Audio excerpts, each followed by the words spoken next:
That's good. I wanted to make a healthier birthday cake, or really a cake for any occasion that doesn't compromise on flavor. This cake is gluten-free for those of you all with gluten sensitivities, and it's also free of highly processed sugars. It's light, it's fluffy, and you're gonna want more than one piece. And there are definitely no artificial dyes in this cake, because believe me, I don't think that you should sit down for a nice piece of cake at a birthday and have that piece of cake contain something that's linked to hyperactivity in children, allergies, gastrointestinal issues, and cancer risks. These dyes are banned in other countries for a reason, and we shouldn't have them in our birthday cakes. I'm starting with 1.5 cups of oat flour. I chose oat flour because it's gluten-free and it's full of vitamins, minerals, antioxidants, and fiber. And you don't have to buy oat flour. All you have to do is put some oats in a food processor and you've made your own. If you don't like oat flour, you could substitute with almond flour or an einkorn variety, perhaps, of whole wheat or all-purpose flour because it will be easier to digest. Now we're gonna just get the rest of our dry ingredients in there. 1 teaspoon of baking powder, a 1/2 teaspoon of baking soda, 1/4 teaspoon of salt, a 1/2 teaspoon of ground cinnamon, and a 1/2 cup of coconut sugar. Coconut sugar is not necessarily a miracle sugar, but it does have a slightly lower glycemic index than a refined sugar and is less refined. So it's not going to give you those extreme blood sugar spikes. It crashes. It also retains some nutrients. If you want something that doesn't spike your blood sugar at all, you could go with unrefined stevia or monk fruit. All right, now we're just gonna mix all this together. And in a separate bowl, we're gonna throw in our wet ingredients, starting with a 1/2 cup of unsweetened applesauce. This is gonna help sweeten our cake even more without the need for more sugar.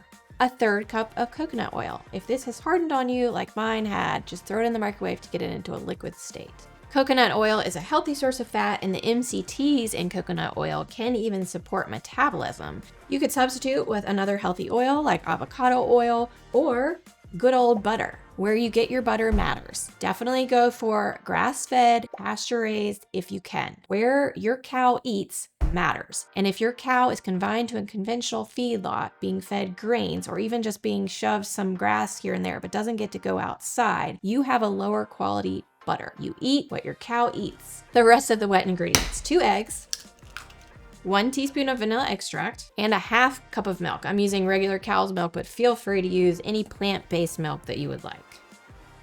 Something I should mention, I've made this mistake before, so I shouldn't have made this mistake, is make sure all of your wet ingredients have come to room temperature, your eggs and your milk, because otherwise when you put them in, they're gonna make your coconut oil solid again. So this is what I do. Maybe this isn't right, but when this happens, I just take my coconut out, squeeze out the rest of the ingredients, and I re-melt it in the microwave.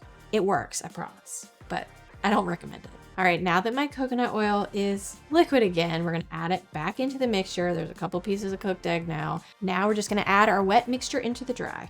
Mix, but don't overmix. You want your cake to stay nice and fluffy, so you don't wanna deflate all the air bubbles. Get yourself an 8x8-ish round or square cake pan and grease it or line it with parchment paper and throw in your batter.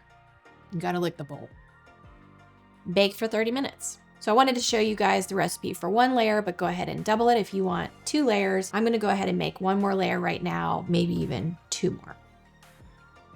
For this batch, I have everything at room temperature, so my coconut oil is not gonna harden. I did forget again, so I actually warmed my applesauce up a little bit, but we're good now. You know this is done when an inserted toothpick comes out nice and clean. You can let your cake cool a little bit further on a rack. Now for our frosting. We're making a coconut cream frosting. Coconut cream is rich in medium chain triglycerides and lauric acid and has benefits such as improved immune function, digestion, skin health, and even metabolism. To get coconut cream, you can use a can of full-fat coconut milk and chill it in the refrigerator. The coconut cream is gonna rise to the top. It's gonna separate from the coconut water, and that's your coconut cream. And that's the part that we're gonna scoop into the bowl and use. You could also get a can of coconut cream just as is. Also chill this because there is a little bit of liquid coconut water that will separate from the cream. Different brands work differently too, depending on what you've got in them, stabilizers and such, guar gum, for example. So you might have to experiment a little bit. So if your coconut cream is too runny because you have a fridge that keeps things super cold and it basically hardened to a rock, and then you let it sit at room temperature to soften for too long, just throw it in the freezer for a little bit and try whipping it up a little later. Troubleshooting today, that's what we're doing. If you use 1 can of coconut milk to make this, you're gonna add 1 teaspoon of vanilla extract and about 2 tablespoons of raw honey. Why raw honey? Because it's awesome. Antibacterial, antiviral, anti-inflammatory, and antioxidant properties.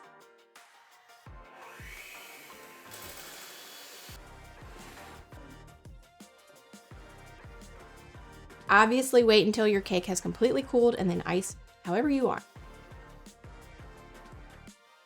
Cover with a thin layer of frosting to keep the crumbs from getting on your next layer of frosting. And there you have it, a delicious birthday cake that's actually somewhat healthy and doesn't have a ton of refined sugars and artificial food dyes. You can feel good about eating 1 or even 2 pieces of this cake. Remember to eat real food. I'll see you in the next video.